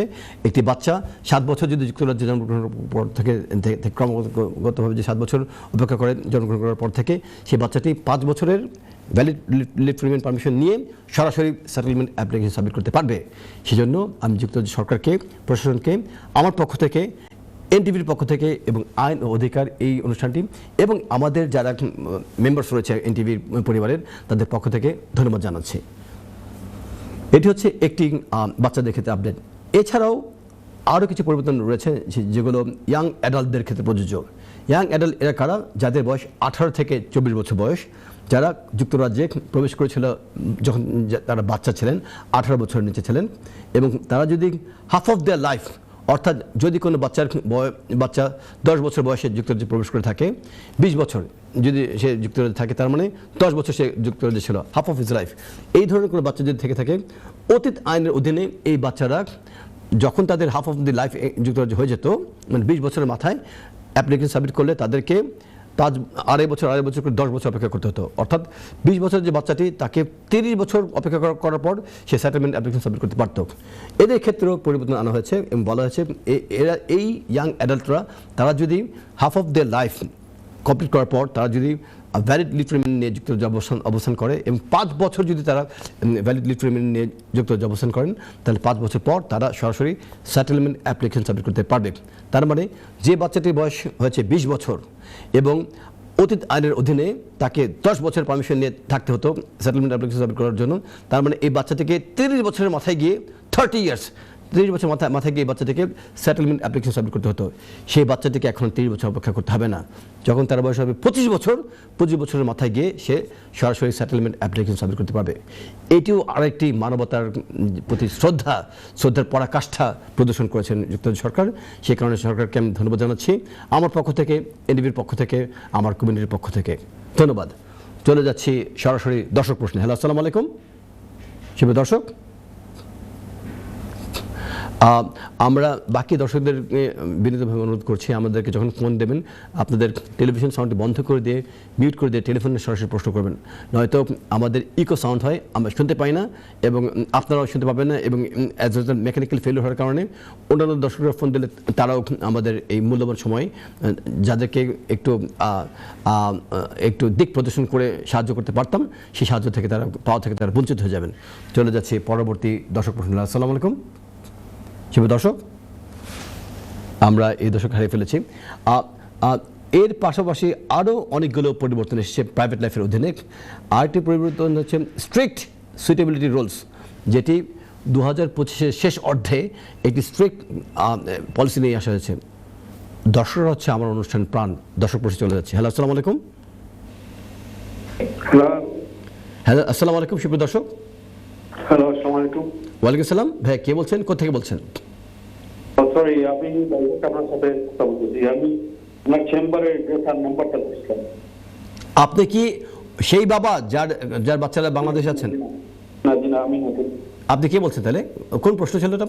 আমি আলী, আমি লন্ডন, নর্থ লন্ডন থেকে বলছি। ওটা কিন্তু আমার শ্বশুর বাড়ি, নর্থ লন্ডন। কনগ্রেচুলেশনস। বলুন আপনার প্রশ্নটা কি? না, প্রশ্ন প্রাইভেট আছে, তো আমি চাইছিলাম। ও প্রাইভেট প্রশ্ন? আচ্ছা, আপনি একটা কাজ করেন, আপনি মানে আমার টেলিভিশন নিচে যে নাম্বার ফোন দিয়েছেন সেই নাম্বার আরেকবার ফোন, অথবা আমি কথা শেষে গেলে আপনি লাইন কেটেন না, আমার যারা মানে কন্ট্রোলের রুমের যে ভাই বোনেরা রয়েছেন, একজন ভাই আপনাকে আমার মোবাইল নাম্বার দিয়ে দেবে। অনুষ্ঠান আজকে আমার 2টার সময় শেষ হবে, আপনি আরেকটার পরে ফোন দেবেন আপনি আমাকে, আমি আপনাকে প্রাইভেট উত্তর দেওয়ার চেষ্টা করবো ইনশাল্লাহ। ওকে ওকে, ঠিক, আপনি এখনই আপনি নাম্বার দিয়ে দেওয়া হবে। ধন্যবাদ ভাই, ওকে, ধন্যবাদ। চলে যাচ্ছে পরবর্তী দর্শক প্রশ্ন। আসসালামু আলাইকুম শুভ দর্শক, আমরা এই দর্শককে হারিয়ে ফেলেছি। তো আর অল্প কিছু সময় রয়েছে আমাদের হাতে, এই মুহূর্তে আমি আর কোনো দর্শক প্রশ্ন গ্রহণ করবো না, তবে গুরুত্বপূর্ণ একটা আপডেট দিয়ে আমি ব্রেকে চলে যাচ্ছি। সেটা হচ্ছে সুইটেবিলিটি সংক্রান্ত বিষয়ে নতুন একটি আইন প্রভিশন এসছে, এবং এটি অত্যন্ত গুরুত্বপূর্ণ। 2025 সালের শেষ অর্ধে এটি নতুন ইমিগ্রেশন আইনের সাথে সম্পৃক্ত করে ফেলা হয়েছে।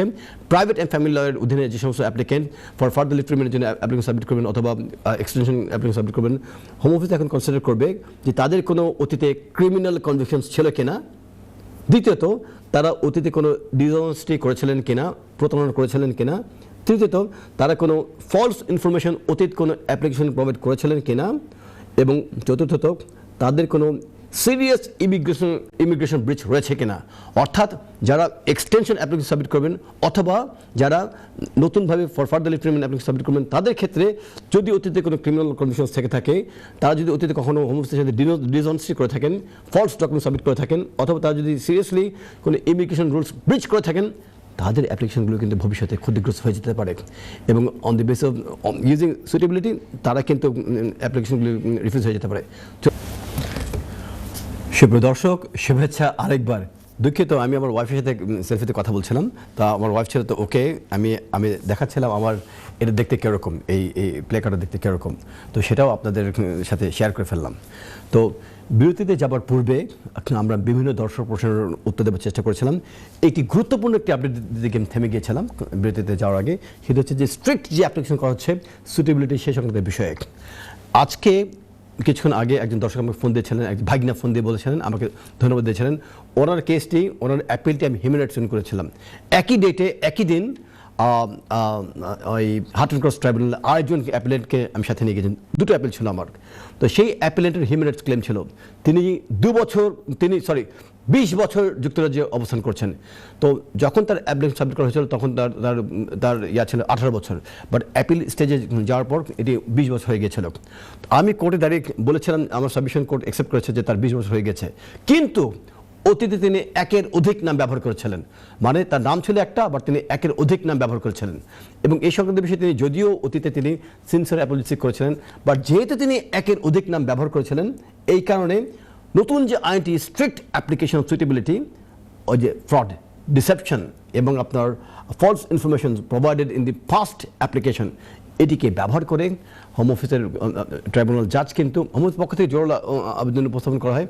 আমি এটির বিরুদ্ধে যত হিউম্যান রাইটস আর্গুমেন্ট দেয় না কেন, কোর্ট থেকে কিন্তু যে সিদ্ধান্ত এসেছে সেখানে বলা হয়েছে এই ভদ্রলোক অতীতে ফলস ইনফরমেশন দিয়েছিলেন, ফ্রড করেছিলেন, মিথ্যে তথ্য দিয়েছিলেন, তথ্য গোপন করে তিনি তার নিজের নাম তিনি প্রকাশ করেননি, না করে অন্যের নাম ব্যবহার করেছিলেন। এটিকে ব্যবহার করে 20 বছর যুক্তরাজ্যে অবস্থান করা সত্ত্বেও তার কিন্তু অ্যাপ্লিকেশনটি রিফিউজ করে দেওয়া ছিল। তবে সেক্ষেত্রে এই ব্যক্তিকে যার এই অ্যাপ্লিকেশন রিফিউজ করে দেওয়া আছে তার কিন্তু ঢাল রয়েছে এই অ্যাপিলের বিরুদ্ধে শক্তিশালী প্রতিবাদ করার জন্য। যেহেতু তিনি ছিলেন 20 বছর যুক্তরাজ্যে, এই রেসিডেন্স ছিল আনলফুল, সো ইটস অ্যাকসেপ্টেড যে এই যে 20 বছর যে তিনি যুক্তরাজ্যে অবস্থান করেছিলেন, যদি তার কাছে প্রমাণ থেকে থাকে কন্টিনিউয়াসলি 20 বছর তিনি যুক্তরাজ্যে অবস্থান করেছিলেন, এই যেহেতু তার যুক্তরাজ্যে অবস্থানটি ছিল আনলফুল, তাহলে তিনি যে কাজ করছিলেন সেটি ছিল আনলফুল। তাহলে তিনি যে বিভিন্ন জায়গাতে ছিলেন, বিভিন্ন রেসিডেন্স ছিলেন, তার থাকাটাই ছিল আনলফুল। এবং সেই পর্যায়ে তিনি যদি আরেকটি দ্বিতীয় নাম ব্যবহার করে থাকেন অতীতে, সেই কাজটি ছিল আনলফুল। এইভাবে জোরালো তথ্য, জোরালো যুক্তি তর্ক উপস্থাপন করে তিনি কিন্তু আপার ট্রাইব্যুনালে তার কেসটিকে উইন করে নিয়ে আসতে পারবেন। চলে যাচ্ছি সরাসরি দর্শক প্রশ্ন। আসসালামু আলাইকুম সুপ্রিয় দর্শক, আসসালামু আলাইকুম। হ্যালো, আসসালামু আলাইকুম। ওয়ালাইকুম সালাম। আচ্ছা, আমি একটা কথা জানতে চাচ্ছিলাম। আমার ছেলেটা প্রথমে বিয়ে হয়েছিল, তো মেয়েটার সাথে ডিভোর্স হয়ে যায়। জি কিন্তু মেয়েটা মনে হয় আমাদের ঠিকানা ব্যবহার করেই এখনো এই দেশেই আছে। জি বেসিক্যালি আমার ছেলের আবার বিয়ে করেছে সে বাংলাদেশে দুটো বাচ্চাও হয়ে গেছে, কিন্তু বউটা এখনো আসেনি। যেহেতু আমার ছেলে রিসেন্টলি জব চলে গেছে, তো তাকে 6 মাসের পে স্লিপ তৈরি করতে হবে, তো এই জন্য আর কি সে বউ আনতে পারছে না। 6 মাস পরে অ্যাপ্লাই করবে। বাট আমি জানতে চাচ্ছি যে আগের যে মেয়েটা বাংলাদেশে যে ডিভোর্স দিয়েছে, ইংলিশ এই দেশে ডিভোর্স দেয়নি। এবং আমার বড় ছেলের মানে ছেলের যে ইয়েটা মানে কাগজটা, যে আগে একটা দিত, কার্ড দিত, ওই কার্ডটা সে সাথে করে নিয়ে গেছে এবং সে বাংলাদেশ থেকে আবার ইউকেতে এসে সে আছে অন্য পুরুষের সাথে। এনিওয়ে, তো কয়েকটা প্রশ্ন আমি জানতে একটাই কোশ্চেন, যে আমার ছেলের বউ যখন দাঁড়াবে, মানে আমার রিসেন্ট যে 2 বাচ্চার মা, জি, সে তাকে কি আনতে গেলে কোন রকমের হ্যাসেলে পড়বে? এই কারণে আমি আপনাকে একটা প্রশ্ন জিজ্ঞেস করতে চাচ্ছিলাম। আপনার ছেলের যে প্রথম যে ওয়াইফ, তিনি কি এখনো যুক্তরাজ্যে আছেন? তিনি এখন আছে, কোথাও আছে, কোন এক জায়গায় আছে। কারণ আমার কাছে ওনার আম্মা নাম্বার 1 নাম্বার 2 আমি উত্তর দিচ্ছি, দাঁড়ান। নাম্বার 2 হচ্ছে যে বিয়েটি, সেটা কি বাংলাদেশে হয়েছিল প্রথম বিয়েটি? প্রথম বিয়েটা বাংলাদেশে হয়েছে, কিন্তু সে যেহেতু আমার ছেলে এই দেশে নিয়ে এসে তাকে কাগজপত্র দিয়ে দেখিয়ে সেই বিআরপি কার্ডও তার কাছেই আছে। জি না, আমার প্রশ্ন হচ্ছে যে ওনার যে প্রথম বিয়ে যে ডিভোর্সটি, সেটা কি বাংলাদেশে যে ডিভোর্স দিয়ে এসেছে মেয়েটা, দিয়ে এসে সে গোপনে লন্ডনে এসে থাকছে আর কি। আচ্ছা, আমার বাসায় তার ঠিকানার চিঠি আসছে। জি আচ্ছা, তাহলে এটা সাধারণত আমি উত্তর দিয়ে দিচ্ছি আপনাকে। যেহেতু আপনার ছেলে আপনার প্রথম ওয়াইফকে নিয়ে এসেছিলেন ওনার ডিপেন্ডেন্ট হিসেবে, তাহলে সেক্ষেত্রে ডিভোর্সটা এখানে হওয়াটা ছিল উচিত প্রথম, মানে ওরা যদি ভবিষ্যতে কোনো সমস্যা না হয়। বাট যেহেতু ডিভোর্স বাংলাদেশ থেকে মেয়ে নিজে নিয়ে এসছে, সেক্ষেত্রে সেটিকে ব্যবহার করতে পারেন। বাট যদি কোনো কারণ রিফিউজড হয়, তাহলে একটি কারণ হতে পারে যে ওনার যে প্রথম যে ওয়াইফ, ওনার ডিভোর্সটি ইংল্যান্ডে হয়নি, এটিকে ব্যবহার করে কিন্তু অনেক সময় রিফিউজাল চলে আসতে পারে। এটি একটি দিক। দ্বিতীয়ত, যদি আপনার প্রথম যে ওয়াইফ আপনার ছেলের, সে যদি এখনও আপনার অ্যাড্রেস ইউজ করে থাকে, এটা হবে আনলফুল মানে ইউসেজ অফ দ্য অ্যাড্রেস, এবং এটা ফ্রড, ডিসেপশন। আপনি এখনই গিয়ে পুলিশকে রিপোর্ট করে দেন, যদি আপনার কাছে রিপোর্ট থেকে থাকে যে আপনার প্রথম যে মেয়ে, সে আপনার ছেলের অ্যাড্রেস ইউজ করছে। কারণ এই নেভার নো, এই অ্যাড্রেস ইউজ করে সে হয়তো ফ্রড করছে, প্রতারণা করছে, অবৈধভাবে অন্য কোনো উপায় ব্যবহার করছে। এবং এটা যদি করে থাকে, তাহলে দ্বিতীয় যে ওয়াইফ বাংলাদেশ থেকে অ্যাপ্লিকেশন সাবমিট করবেন, তাহলে কন্ট্রাডিক্ট করবে। তাই প্রথম ওয়াইফের সাথে যদি ডিভোর্স হয়ে যায়, সে যদি আপনার অ্যাড্রেস এখন ইউজ করে যায়, তাহলে দ্বিতীয় ওয়াইফকে কেন পারমিশন দেবে? আপনি বুঝতে পারছেন? আপনি ওয়েক আপ। এবং সেক্ষেত্রে আপনাকে আগে চেক ব্যাক করে দেখেন। এখানে কিন্তু মানে ইংল্যান্ডে একটি মানে সার্ভিস রয়েছে, সেটি হচ্ছে আপনার ট্রেসিং সার্ভিস। সেই ট্রেসিং সার্ভিস ব্যবহার করে আপনি চেক করে আপনার যে প্রথম ওয়াইফের যে নাম ঠিকানা যদি থেকে থাকে, তার নাম, ডেট অফ বার্থ দিলেও, ন্যাশনালিটি দিলেও কিন্তু ট্রেসিং অফিসার বের করে ফেলতে পারবে সে কোথায় থাকে, কোন অ্যাড্রেস সে ইউজ করছে। এবং সেক্ষেত্রে আপনি জেনে যাবেন, ক্লিয়ার হয়ে যাবেন যে আপনার অ্যাড্রেস সে ইউজ করছে কিনা, before you take any further step. ব্যবহার করছে সেটা আমি বুঝে গেছি সবকিছু, বিকজ তার চিঠি এখনো স্টিল আসছে আমার বাসায়। সেই ক্ষেত্রে আপনি অবশ্যই এগুলো হাতে রাখবেন, রেখে আপনি পুলিশ স্টেশন চলে যাবেন, গিয়ে রিপোর্ট করবেন যে কেউ না কেউ আপনার অ্যাড্রেস আনলফুলি ইউজ করছে। তখন সে একটা ওখানে ধাক্কা খাবে একটা, কেননা আপনার ছেলের সাথে কোনো সম্পর্ক নেই, কেন সে আপনাদের অ্যাড্রেস ইউজ করবে? হয়তো আপনারা খুব নিরীহ মনের মানুষ, এই কারণে আপনাদেরকে অ্যাবিউজ করছে, নাম্বার 1।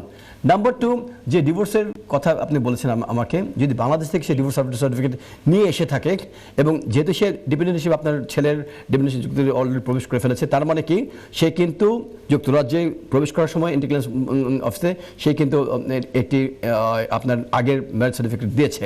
বাট ইন্টিগ্রেশন অফিস অথবা হোম অফিসের কাছে কিন্তু আপনার কোনো ডিভোর্স সার্টিফিকেট নাই, সে কিন্তু চলে আসে যুক্তরাজ্যে। এই কারণে ইংল্যান্ড থেকে যদি ডিভোর্স সার্টিফিকেট আপনি নিতে পারেন, এটি আপনার ওয়াইফের, আপনার ছেলে যে সেকেন্ড অ্যাপ্লিকেশন, সেই অ্যাপ্লিকেশনগুলোর ক্ষেত্রে, সেকেন্ড ওয়াইফের অ্যাপ্লিকেশনের ক্ষেত্রে সাহায্য করবে।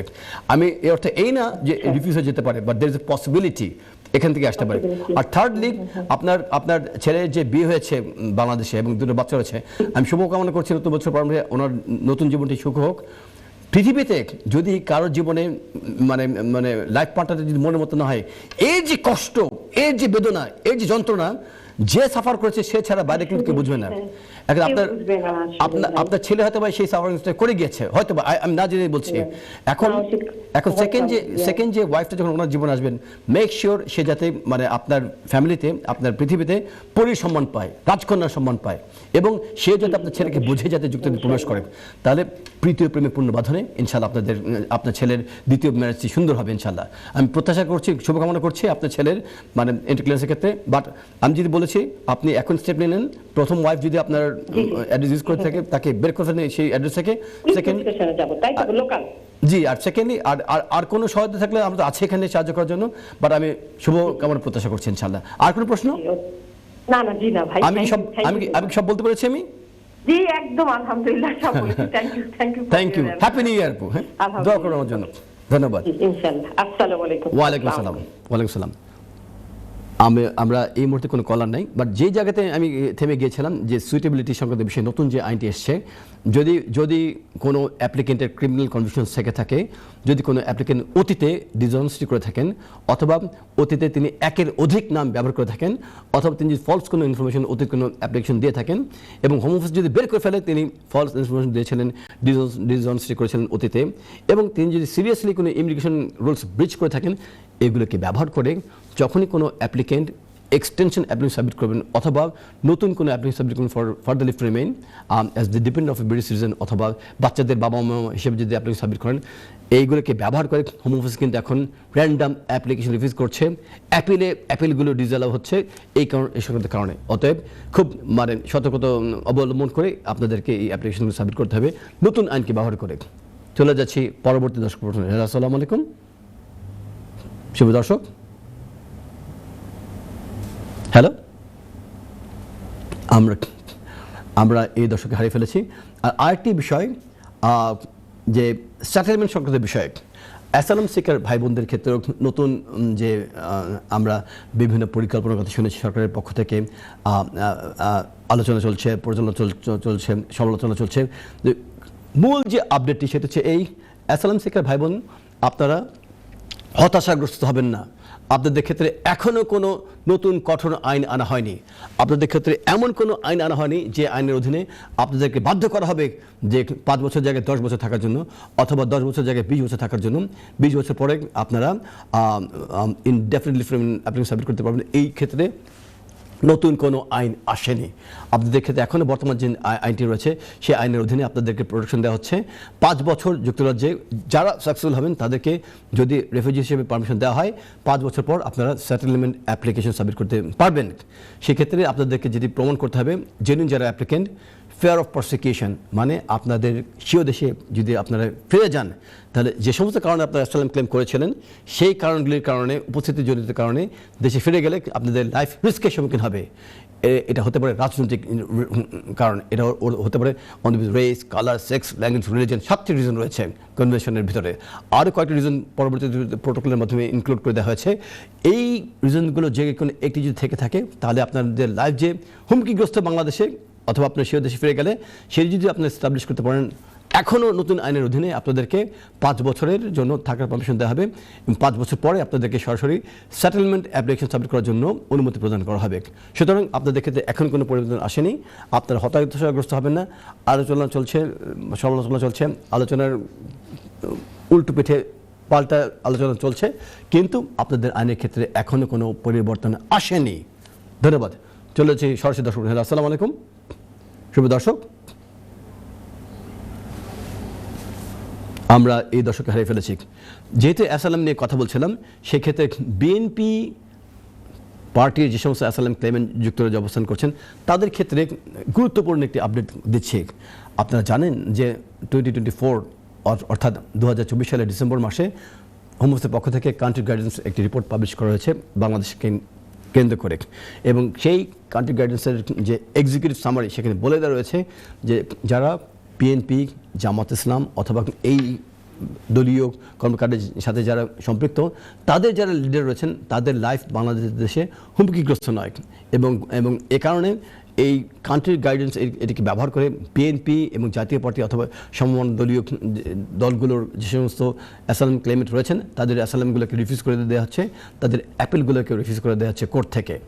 এর অর্থ এই নয় যে ইন্ডিভিজুয়াল কোনো অ্যাসাইলাম ক্লেমেন্ট যিনি বিএনপির আসলেই ডার্ক সাইডের লিডার ছিলেন, তিনি আসলেই সামনে দাঁড়িয়ে বিএনপিকে তিনি লিড দিয়ে এসছেন, আসলেই তার লাইফ এখনও যদি তিনি দেশে ফিরে যান তার লাইফ রিস্কের সম্মুখীন যদি রয়ে যায় এবং ডকুমেন্টারি এভিডেন্স দিয়ে তিনি যদি প্রমাণ করতে পারেন যে এই কারণে তিনি দেশে ফিরে গেলে তার লাইফ রিস্কের সম্মুখীন হবে, সেক্ষেত্রে যদিও কান্ট্রি গাইডেন্সে এই কথাটি বলা রয়েছে যে তাদের লাইফ রিস্কের সম্মুখীন নয়, কিন্তু কান্ট্রি গাইডেন্সে আরেকটি জায়গাতে বলা রয়েছে ইন্ডিভিজুয়াল কেস, তার এই ইন্ডিভিজুয়াল কেসের ক্ষেত্রে তার রিস্ক রয়ে গেছে। তিনি যদি প্রমাণ করতে পারেন যে বাংলাদেশ ফিরে গেলে পুলিশ প্রশাসন তাকে কোনো ধরনের প্রোটেকশন দেবে না, দেশের অভ্যন্তরে তার কোনো স্টেট প্রোটেকশন নেই, তিনি যদি প্রমাণ করতে পারেন যে রিলোকেশনও তার জন্য সম্পূর্ণ রিলোকেশন, এর অর্থ কী? তিনি যদি সিলেটের কোনো অ্যাপ্লিকেন্ট হয়ে থাকেন, ঢাকাতে ফিরে গেলে মানে যে পলিটিক্যাল কারণে তিনি অ্যাসাইলাম ক্লেম করছেন সেই পলিটিক্যাল কারণের বিরোধী দলীয় লোকজন তাকে ঢাকাতে ফলো করবে, তিনি চিটাগাংয়ে গেলে বিরোধী দলীয় লোকজন তাকে চিটাগাংয়ে ফলো করবে। এইভাবে তিনি প্রমাণ করতে পারেন যে রিলোকেশন অর্থাৎ ওই দেশের ভিতরে তার থাকার কোনো সেফ কোনো প্লেস নেই, জায়গা নেই, এবং এর পাশাপাশি হিউম্যানিটারিয়ান প্রোটেকশন, যে দেশে ফিরে গেলে তিনি টর্চারের সম্মুখীন হবেন, তিনি নির্যাতনের সম্মুখীন হবেন, তাকে ডিগ্রেডিং ট্রিটমেন্টের সম্মুখীন হতে হবে, পানিশমেন্ট পেতে হবে, এগুলি তিনি যদি প্রমাণ করতে পারেন তাহলে হিউম্যানিটারিয়ান প্রোটেকশনের অধীনেও কিন্তু তাকে থাকার পারমিশন দেওয়া হতে পারে। আর এগুলিও যদি না থাকে, তার যদি কোনো স্ট্রঙ্গার হিউম্যান রাইটস গ্রাউন্ড থেকে থাকে, হতে পারে তিনি অতীতে বিএনপির অ্যাসাইলাম ক্লেমেন্ট ছিলেন, বাট বিএনপির অ্যাসাইলাম ক্লেমেন্ট হিসেবে তার এই অ্যাপিলটিকে হোম অফিস মনে করেছে রিফিউজ করা দরকার, জাজও মনে করেছে রিফিউজ করা দরকার। কিন্তু যুক্তরাজ্যে অবস্থানকালীন সময়ে এই অ্যাসাইলাম সিকারের সাথে একটি ব্রিটিশ কোনো ছেলে অথবা মেয়ের সম্পর্ক হয়ে ওঠে, তিনি বিয়ে করেছেন, তার বাচ্চা কাচ্চা হয়ে গেছে এই ফ্যামিলিতে। তখন যদিও অ্যাসাইলাম ক্লেমটা রিফিউজ হয়ে গিয়েছে, কিন্তু হিউম্যান রাইটস গ্রাউন্ডে কিন্তু এই অ্যাসাইলাম ক্লেমেন্টকে যুক্তরাজ্যে থাকার পারমিশন দেওয়া হচ্ছে এবং কোর্ট থেকেও অ্যাপিলগুলি এলা হচ্ছে এই সমস্ত গ্রাউন্ডে। সুতরাং বিএনপির অ্যাসাইলাম ক্লেমেন্ট হওয়ার অর্থ এই নয় যে আপনার আম ছালা সব হারিয়ে ফেলেছেন, আপনাদের আমের জায়গাতে আম, ছালার জায়গাতে ছালা রয়ে গেছে, আম ছালার ভিতরে ভরে বাসায় নিয়ে এসে আপনারা এখনও কেটে আম খেতে পারবেন আপনারা, যদি সঠিক পদক্ষেপ গ্রহণ করতে পারেন। তো চলে যাচ্ছি সরাসরি দর্শক প্রশ্ন। আসসালামু আলাইকুম। আমাদের হাতে সময় খুব বেশি নেই, আমি অন্যান্য দর্শকদেরকে বিনীতভাবে অনুরোধ করছি আপনারা টেলিফোনের কাছে এসে সরাসরি আপনাদের প্রশ্ন আমাদেরকে জিজ্ঞেস করবেন। আর বিরতিতে অনুষ্ঠানের শেষ লগ্নে যাওয়ার পূর্বে আরেকটি গুরুত্বপূর্ণ একটি আপডেট আপনাদেরকে দিয়ে দিচ্ছি। দর্শক মণ্ডলী, আপনারা জানেন যে আপনাদের ভিতরে যারাই কোভিড-19 চলাকালীন সময়ে ভ্যাকসিন নিয়েছিলেন এবং ভ্যাকসিন নেওয়ার পর এখন কিন্তু বিভিন্ন ধরনের আফটার কনসিকুয়েন্স হচ্ছে।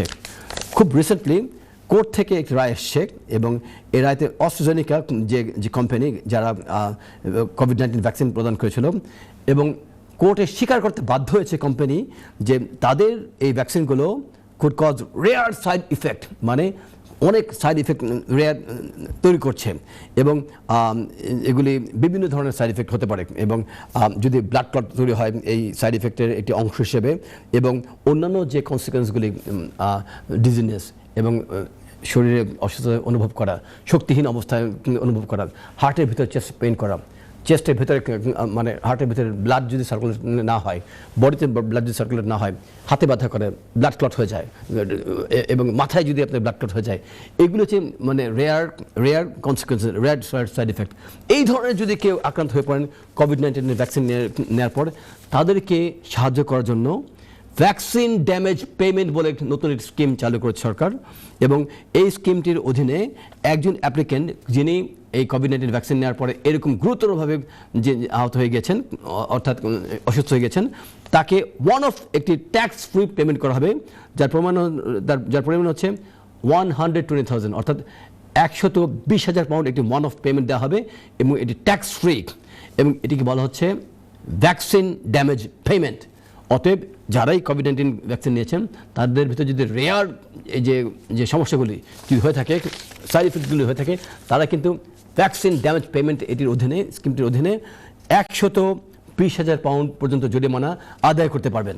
সুতরাং জেগে উঠুন, wake up for your rights, যদি আপনাদের শরীরের ভিতরে আসলে এই ধরনের যদি কোনো অসুস্থতা অনুভব করেন, খালি মুখে বললেই হবে না, আপনাকে অবশ্যই জিপির কাছে যেতে হবে, রিপোর্ট করতে হবে, আপনার এক্সপার্ট অপিনিয়ন নিতে হবে, এক্সপার্ট এভিডেন্স থাকতে হবে, মেডিকেল এভিডেন্স, সেগুলোকে একত্রিত করে যদি আপনারা সাবমিট করেন, দিস হাই পসিবিলিটি আপনাদের এই যে জীবনের যে ক্ষতি হলো, এই ক্ষতি তো আপনারা ক্ষতিপূরণ নিয়ে আসতে পারবেন না, আপনারা ভ্যাকসিন ড্যামেজ পেমেন্ট আপনারা আদায় করতে পারবেন। ধন্যবাদ। তো আপনার অনুষ্ঠানের একদম শেষ প্রান্তে চলে এসেছি। আমি একটু পানি খেয়ে গলাটাকে আগে ভিজে নিচ্ছি। এ পর্যায়ে আমরা আর কোনো দর্শক প্রশ্ন গ্রহণ করতে পারছি না, তবে অনুষ্ঠানে এ পর্যায়ে আমি শেষ করছি বিদ্রোহী কবিতা দিয়ে কবি কাজী নজরুল ইসলামের। আমি চেষ্টা করবো এটি আবৃত্তি করার জন্য, এবং আমি কন্ট্রোল দায়িত্বে যারা নিয়োজিত রয়েছেন যে ভাই বোন, তাদেরকে আমি অনুরোধ করছি একটু ইকো সাউন্ড দিয়ে দেওয়ার জন্য, যাতে করে কণ্ঠের যে আমার উত্তেজনা আসবে সেটি যাতে আপনারা অনুভব করতে পারেন। কাজী বিদ্রোহী কবি, আমি আবারও বলছি, বিদ্রোহী কবি কাজী নজরুল ইসলাম, তার বিখ্যাত সৃষ্টি বিদ্রোহী। বলবীর বল উন্নত মমশির, শির নেহারি আমারই নত শির ওই শিখর হিমাদ্রির। বলবীর বল মহাবিশ্বের মহাকাশ ফাড়ি, চন্দ্র সূর্য গ্রহ তারা ছাড়ি, ভোলক দোলক ঘোলক বেদিয়া, খোদার আসন আরো সেদিয়া, উঠিয়াছি চির বিস্ময় আমি বিশ্ববিধাত্রীর। বলবীর। ধন্যবাদ। যে কারণে এই কবিতাটি দিয়ে আমি আজকের অনুষ্ঠানের শেষ অর্ধেক আমি পৌঁছে গিয়েছি, তার কারণ হচ্ছে আমাদের ভিতরে অনেকেই অত্যাচারিত হয়ে অবস্থান করছে পৃথিবীতে, বিভিন্ন জায়গাতে নিপীড়িত হয়ে অবস্থান করছেন। তাদের উদ্দেশ্যে বলছি যে আপনাদেরকে জেগে উঠতে হবে। আর এই কবিতাটি বলার মূল উদ্দেশ্য হচ্ছে আমরা অনুষ্ঠানের শেষ প্রান্তে এসে আমাদের মনের ভিতরের যে মূল্যবোধ জাগিয়ে তোলার জন্য বীর পুরুষ হিসেবে আমাদেরকে সামনের দিকে এগিয়ে আসতে হবে, এবং সেই বীর পুরুষ হিসেবে আমাদের পিতামাতার প্রতি আমাদের যে দায়িত্ব সঠিকভাবে পালন করতে হবে। আর এই দায়িত্ব পালন করতে গিয়ে আমার আরেকটি কথা মনে পড়ে গিয়েছে, যে বিজ্ঞাপন পরিধির মাঝখানে আমার ওয়াইফ আমাকে মনে করে দিয়েছিলেন যে আমার শাশুড়ি আম্মা সিলেটের যে অঞ্চলে এটি জায়গা ক্রয় করেছেন মসজিদ তৈরি করার জন্য, সেটির পরিমাণ হচ্ছে 15 ডিসেম্বর একটি জায়গায় তিনি খরিদ করেছেন, মরিয়ম মস্ক, ওনার নিজের নামে একটি মস্ক সেটি করার জন্য। আপনারা আমার শাশুড়ি আমার জন্য দোয়া করবেন। তিনি কিন্তু কারোর কাছ থেকে ধার নেননি, তিনি কিন্তু বন্ধু বান্ধবের কাছ থেকে বলছেন না যে তুমি আমাকে চাঁদা দাও, পয়সা দাও, আমি একটা মস্ক করবো, এটি ভণ্ডামি। উনি নিজের অর্থ দিয়ে তিনি মস্ক করছেন। আপনারা তার জন্য দোয়া করবেন। তিনি দুরারোগ্য ক্যান্সার ব্যাধিতে আক্রান্ত, স্টেজ 4 ক্যান্সার আক্রান্ত। তিনি নর্থ মিডলসেক্স হসপিটালে রয়েছেন। তিনি যে মহৎ একটি দায়িত্ব পালন করছেন, সেই মহৎ দায়িত্ব আমাদের পালন করে যেতে হবে। ঘুমিয়ে আছে শিশুর পিতা সব শিশুর অন্তরে, ওনার ভিতরে ওনার পিতামাতা ঘুমিয়ে আছেন, তাই উনি এই মহৎ কাজ করেছে। আমাদের সবার ভিতরে আমাদের পিতামাতা লুকিয়ে রয়েছেন, ঘুমিয়ে আছেন। যারা শয়তান, তাদের পিতামাতা ছিল শয়তান, যে কারণে শয়তান হচ্ছে শয়তান। আর যারা ভালো ভালো মনের মানুষ, তাদের পিতামাতা ছিলেন ভালো, সেই কারণে সন্তান হচ্ছে ভালো। এই কারণেই সেই ভালো মনোবৃত্তি নিয়ে আমাদেরকে সামনের দিকে এগিয়ে থাকতে হবে। আমরা মরে যাব, আমরা কেই কিন্তু পৃথিবীতে চিরস্থায়ী জীবন নিয়ে আমরা আসেনি, বাট এই মরে যাওয়ার ভিতরে কিন্তু মানুষ অমরত্ব অর্জন করতে পারে। এবং তার প্রমাণ একজন কবি বলে গিয়েছিলেন, মরিতে চাহি না আমি সুন্দর ভুবনে, মানবের মাঝে আমি বাঁচিবার চাহি। সেই কবি কিন্তু 100 বছর পরে মৃত্যুবরণ করেছেন, বাট যে অন্য সৃষ্টি তিনি করে গিয়েছেন, মরিতে চাহি না আমি সুন্দর ভুবনে, মানবের মাঝে আমি বাঁচিবার চাহি। অমরত্ব তিনি অর্জন করে ফেলেছেন এই লাইনগুলির ভেতর দিয়ে।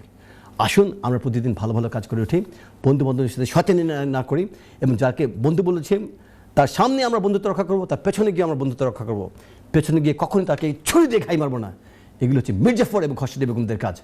আসুন না মন থেকে একটু পবিত্র মনের ভালো মনের মানুষ হয়ে ওঠে, প্রীতি ও প্রেমের পূর্ণ বাঁধন দিয়ে সমস্ত পৃথিবীকে ঘিরে ফেলি, এবং আইনের দেশে বসবাস করে আইনকে শ্রদ্ধা করি, মানুষকে ভালোবাসি, বেআইনি কর্মকাণ্ড থেকে নিজেদেরকে দূরে রাখি, অন্যের অপকার করা থেকে, অন্যের অনিষ্ট করা থেকে নিজেদেরকে মুক্ত রাখি, আর ভালো সন্তান হয়ে উঠি। কোনো আইন দিয়ে আমাদেরকে ভালো সন্তান তৈরি করা যাবে না, আমাদের ভিতরে মূল্যবোধ থেকে আমাদেরকে ভালো হয়ে উঠতে হবে। আসুন ভালো মানুষ হয়ে এই দেশটাকে সুন্দর করার জন্য আমরা সহায়তা করি।